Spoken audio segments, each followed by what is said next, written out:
Hello, everybody in macro media world, and welcome to the Desk of Knowledge for the first week of March. This is going to be the A-side broadcast, and I'll come back and kind of explain that a little bit later on here. But this week I'm going to talk about UFC 209. I'm going to give you a little bit of background about myself, and I'm going to tell you about what this A and B thing project that I'm going to try here is. Again, I am brought to you from 7poundbag.com. If you wouldn't mind, swing by the website. We've always got fun stuff there. And again, thank you for joining me. Okay, my big project, what I'm looking to do, give you some background on myself. What I dearly love to do is I love to argue, I love to talk, I love to discuss. I do another podcast every week called the Social Disruption Network. You can also catch that here on YouTube. Uh, Podcasts and everything like that on iTunes probably will be coming fairly soon. But again, I do kind of enjoy that. I do like the fact that I can argue two sides from every issue. I do my best to kind of, keep an open mind. I do like to learn. I do like to discuss things. Problem, and I've been wanting to do this for quite some time, but part of the problem that I've got is, as you can tell, this is fairly new, and newer projects just don't have a whole lot of people. And I kind of also, I don't want to get too deep into much stuff because, give you some background on myself, I used to run a website, informativesports.com, which is no longer around, but as I was bringing stuff from that old website over to 7poundbag.com, there's a lot of good content there, but not a lot of it is timely. For example, just using the MMA type thing, it's like I have a really good breakdown of UFC 149, and it's really good. It's really well done. Some people on the panel had really good predictions. Some of them not so much. Problem being is, if I post that today, who cares? Those of us that care about it know what happened. Those of us that don't care about it, no matter how good you break it down, it's not like they're going to go retroactively buy the pay-per-view or run out and get the DVD to see if we're right or not. So all that good information kind of just gets blown off in the internet wind. There's no reason for it anymore. There's no reason to bring it over. So all that good content doesn't matter. And so what I'd like to do here, and the reason for the A and the B side, is on the A side, what I'd like to do is kind of do topical things. Like I said, I'm going to talk about UFC 209. I'm going to talk a bit about me, kind of go a little bit about, if I want to talk about Trump or elections or the Grammys or Oscars or anything like that. Anything that in 6 months to a year nobody's going to care about. In 5 years, it's just going to be so much background noise to only space aliens are going to care.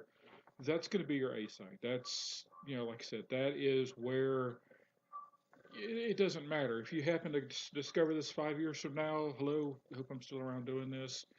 The A sides you don't care about, just skip those. B sides is where I'm actually going to get into more big picture type things that hopefully in a couple of years is still relevant. So if you happen to get this thing and you can stand the sound of my own voice and my presentation style here, you'll actually will care about it. And you'll say, well, I'll just back up and watch all of these. This is going to be where I'm going to get into more pop culture stuff, more interesting stuff. It's like, for example, I've got the first three movies of Fantastic Four, the way they ought to do the franchise. I've got that breaking down. If I wanted to talk about whether or not Spider-Man should have organic or mechanical web shooters, I have thoughts on either one of those. If I want to talk about a movie that's, I just watched it. I do a lot of movie reviews on 7poundback.com, but I may want to go in and just talk about a movie that I've seen, kind of a straightforward type thing.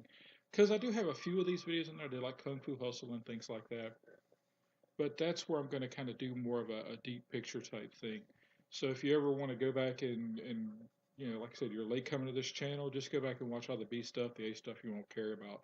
And that way you're not having to sit through all the background noise, kind of fast forward and past the stuff that nobody cares about. I'm going to kind of try to give a rundown of what I'm going to talk about on the A side every week, so that way if you don't care about anime, you can skip that. If you don't care about basketball, you can skip that. You don't care about football, you can skip that. If you're only here for the political discussion, you can just pick and choose those sections. Uh, there's a way to do it. Like I said, I'm still kind of fiddling with it. I don't really want to throw ads into it. There's one way I could do that, I guess, if I just wanted to have two major big topics. But like I said, it's a work in progress. Welcome to episode one. Sorry about that. Now, as I have said, I do like to argue. Uh, to give you a little bit of background on me here, I used to work overnight tech support and came across a little website called Fannation, which was run by Sports Illustrated. And Basically, the way it would work on what they call the throwdown site is you would start an argument, somebody would accept it, and you would bounce back and forth 3 times, and the community at large would go in and vote on who presented the best argument. And it was kind of fun, like who was better, Brady versus Manning being one of the throwdowns that was constantly thrown up there. And due to some idiotic decisions, it's no longer there. It's now a daily fantasy site. As we all know, that's just a money printing machine there if you have one of those. So it is what it is. But in its dying days, I created a website called Informative Sports, where a lot of the writers from Fannation would come over and we would do things there. Life got in the way, ended up kind of shutting it down. People kind of splintered off and did their own thing.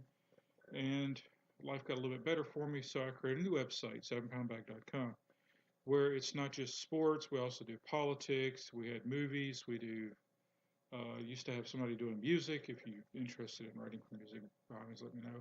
And just kind of like call it the grab bag of life. I have 7 major topics that I think life revolves around, and that's kind of where the name came from. But anyway, that meaning neither here nor there.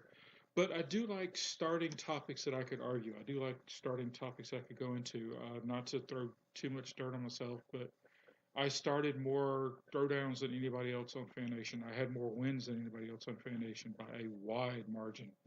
Uh, and I'm not gonna, like I said, not to throw too much dust on myself, but I always think I'm pretty good at it. If you've got a topic that you think you would like to see me try to make to argue, or something you'd like to hear me discuss, by all means, you can throw a comment down here below, or you can hit me on Twitter at Ask7Pound. We do have a lot of people that come in there. Steve, for example, uses that for his wrestling questions, which I may do some wrestling stuff here. If you've got any topic you want me to throw at that, like I said, I'll be glad to give you full credit. Any kind of gloss you want to throw out there. Also, a few things here. I do have a brand new computer here that I'm working with. I tried to move all my stuff from my old computer to my new computer, which is why I don't have all the pretty avatars that I had on the old Desk of Knowledge stuff. And it's just basically Microsoft OneDrive seemed like a wonderful thing to do, and it pulled over a lot of my stuff. It's just once you got about 3 levels down into the folders, everything disappeared except the names of the folders. So I've lost everything. I'm doing my best to kind of push through the other laptop to find out what's going on, but that's a hit or miss proposition, which is why I don't use the old laptop. Oddly enough, it's real simple to sit there and say, well, just pull it off the old stuff. Well, there's a reason why I don't have the old stuff. So that's lots of fun, and I'm really, really ticked off at Microsoft. But anyway, that's neither here nor there. So I'm going to have to recreate them and come back in there and add these in later. And again, I'm sorry about the presentation here. So if you're bored or you're not really involved with the UFC here, by all means you can stop here. Uh, I think I'm going to spend the rest of the time. I'm going to try to keep these around 20 minutes, for better or for worse, at least on the A side. By all means, come back with me next week, and I'll have another bulk grab bag of topics here. Hopefully, I'll have more of my stuff together. But like I said, this is kind of what I'd like to do here. By all means, please like, subscribe, hit the button, follow me on all the things, and do all that other good stuff. But on to the UFC. The big news is Michael Bisping versus George St. Pierre for the middleweight title. For those of you that also watch this on Social Destruction, I also told the people if GSP wants to come back and actually be a full-time fighter, wants to come back, fight 2 or 3 times a year, he will not fight for a title his first time out. He'll come out, he'll fight somebody that he could pretty much beat. It'll probably be at middleweight. I pretty much guarantee he's going to fight at middleweight against somebody that's just around the top 5 that he could beat. And I threw out a few names and stuff like that. A few people were kind of a little irritated with me and stuff like that. But he's not going to fight anybody top. He's not going to fight. He's not going to fight Jacare. Let's put it that way. And turns out I was absolutely right. He moved to 185 and he's going right for the title, which tells me this is probably a 1 or 2 fight deal. Which means you basically have a 145 champion that doesn't defend his title and got stripped. You've got a 155 champion who's not defending his title. And we have an interim final fight, which I'll come to in a little bit, We've got a 170 champion who's active but whining, and a 185 title that's held up and is probably not going to get defended no matter who wins, and is probably going to get stripped again. So way to go, WME, ABC, FG. You bunch of idiots. Oh my gosh. People whined and cried about Dana and the Fertitas and all that and the way they gave out title shots, but at least they didn't have three belts basically being held up and interned every 5 minutes. But that's, yeah, don't get me started. But GSP versus Bisping, like I said, I don't think it's that great of a fight. I don't really think GSP is a good matchup for Bisping. Bisping has a better than average chin. It can be dented, but then again, Henderson can dent anyone's chin. But he can take some massive shots. GSP's not exactly known for a knockout type guy. Bisping's got a good takedown defense. GSP is a wizard at getting takedowns and assuming top control. But Bisping's got good movement and he's good and crafty. And it's going to be, and with this lead time that he's going to have, because you're going to talk about it, he's got 6 months before that GSP fight. And apparently the Romeros get screwed over again. But that's a long time to make him sit there and wait and think and wait and think. And also keep in mind, Bisping's going to be the bigger guy walking in the cage. So it's going to get, like I said, I don't know if that's the best fight. It's a title shot. You can't turn that down. But I'm not so sure GSP did the right thing as far as his career is going forward. To me, I almost think he would have been better off taking on Woodley. I think Woodley's a better matchup.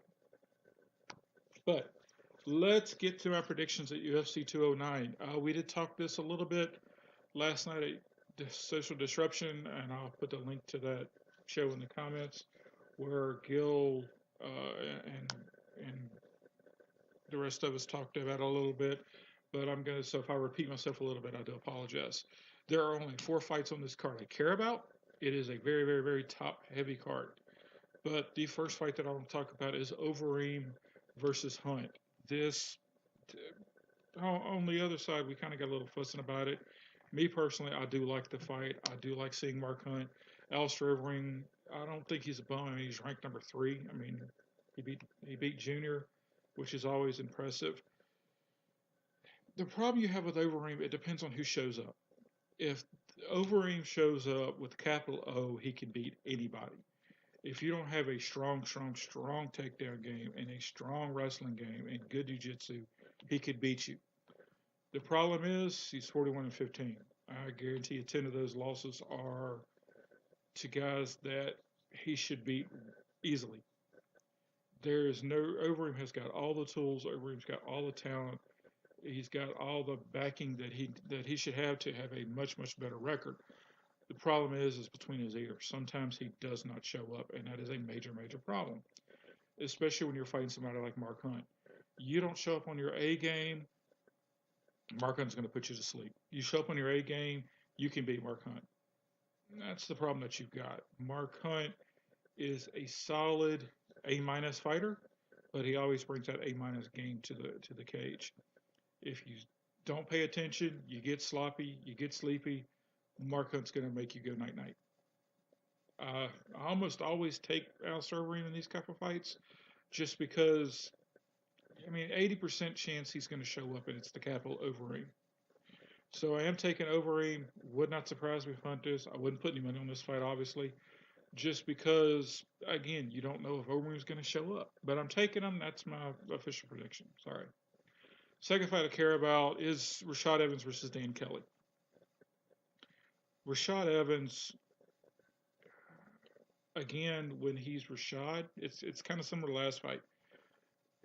Rashad Evans should not have. He's 21-5-1.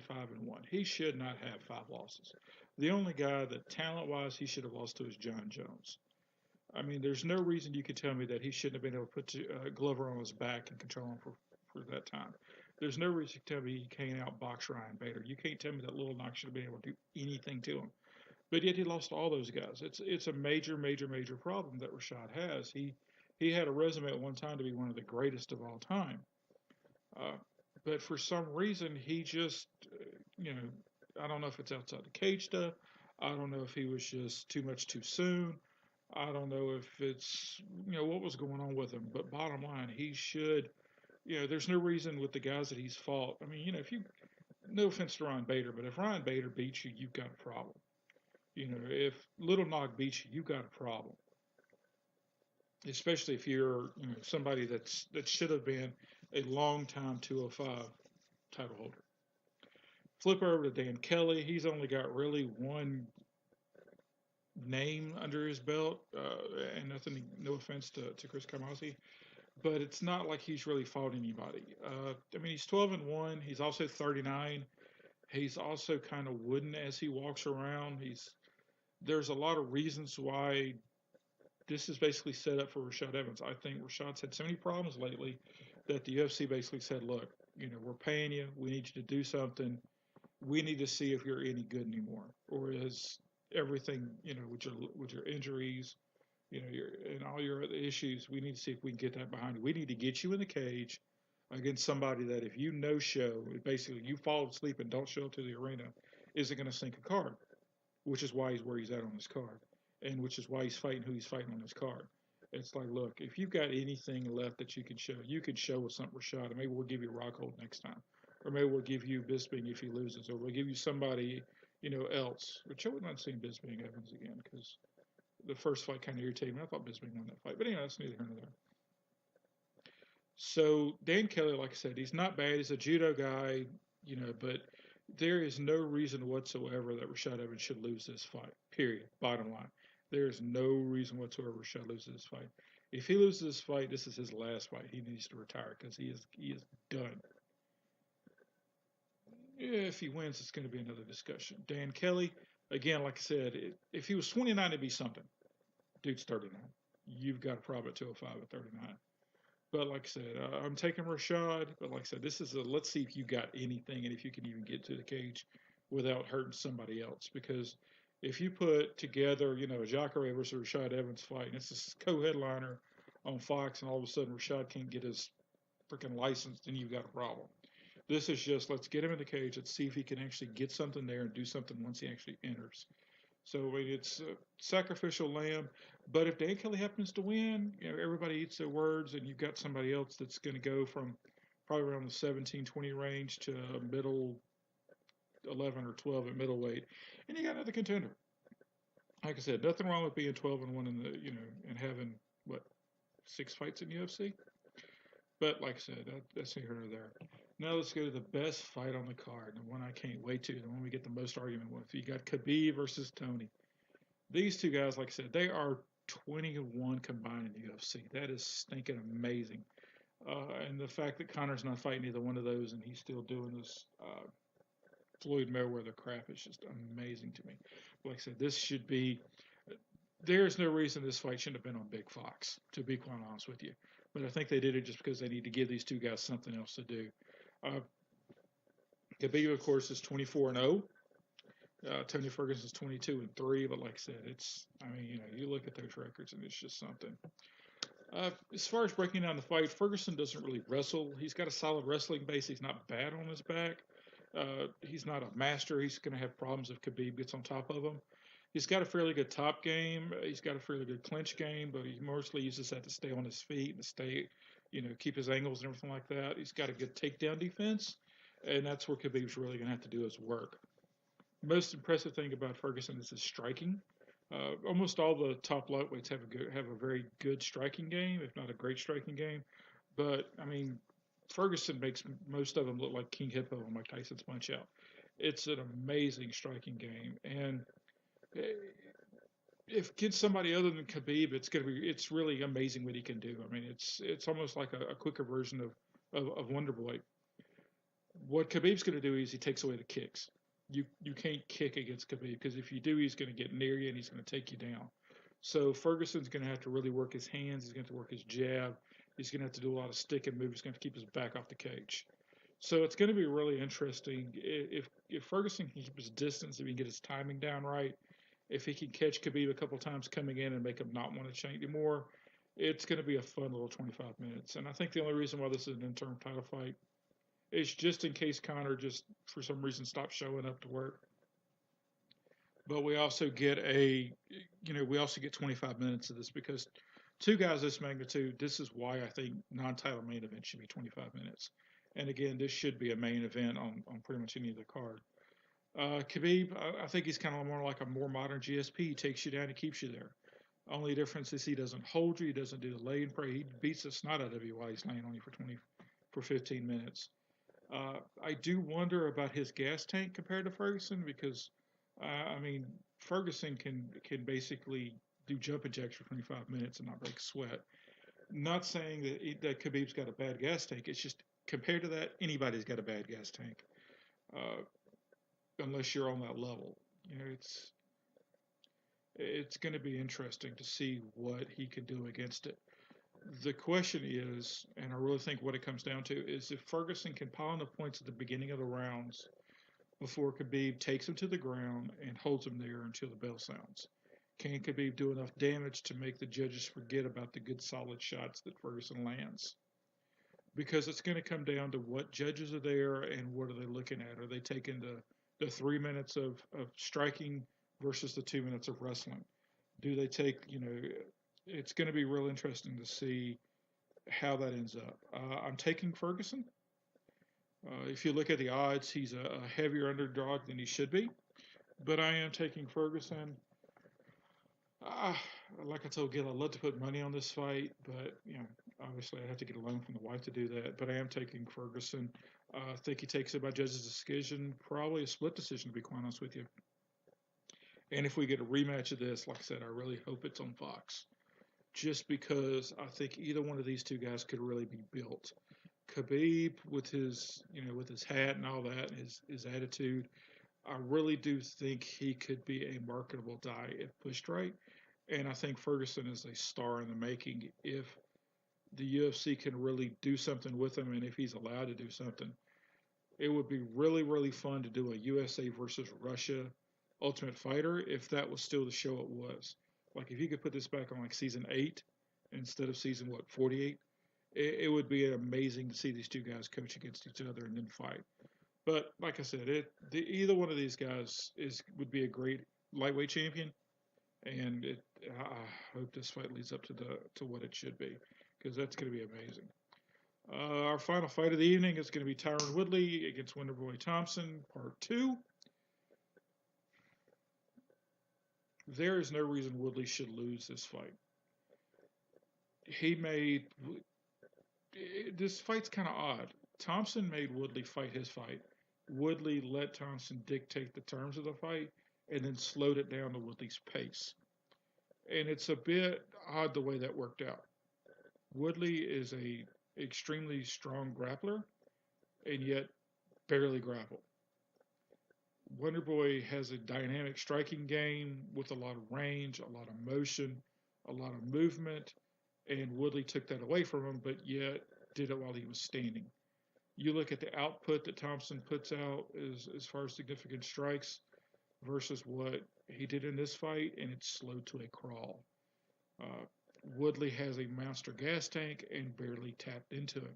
It's just kind of amazing how this fight, they each did the best they could to lose it on the judges' scorecard, which is probably why it ended up being a draw because the judges are sitting there saying, we don't know who sucked more. I think Woodley tried to make a statement in saying, I don't have to do this to you. And unlike what happened to late career Matt Hughes, when he went away from his game, he didn't lose. So I don't think Woodley makes that same mistake again. I don't see how Wonderboy wins this because I don't think he's got the power to knock Woodley out. And I think that's what it comes down to. So I'm going to take Woodley, and I don't think it's close, to be honest with you. I think he knocks him out in the third round. I just think he's going to hold him down on the ground the first 2 rounds and beat on him, kind of see if he can stop Wonderboy's gas tank and take him out. So that's your 4 winners there. I'm going with Hunt. I'm going with Overeem. I'm going with Evans. I'm going with Ferguson and Woodley. Check back with us on Tuesday, and I'll eat crow. You'll also see us on the social destruction where I'll probably eat even more crow. But like I said, that's what I'm going for. Anything else you'd like to talk about, by all means, hit me up on Twitter at 7pound. Leave the comments here. As I said, follow me on the things. Hopefully next week I'll have some sort of avatars and things like that for you to look at all the pretty pictures. Those of you on iTunes, it'll look about the same. And again, please visit 7poundbike.com. We've got way too much fun stuff on there that you're missing out on. And again, my name is David from 7poundbike.com. And as always, Dr. Kobe.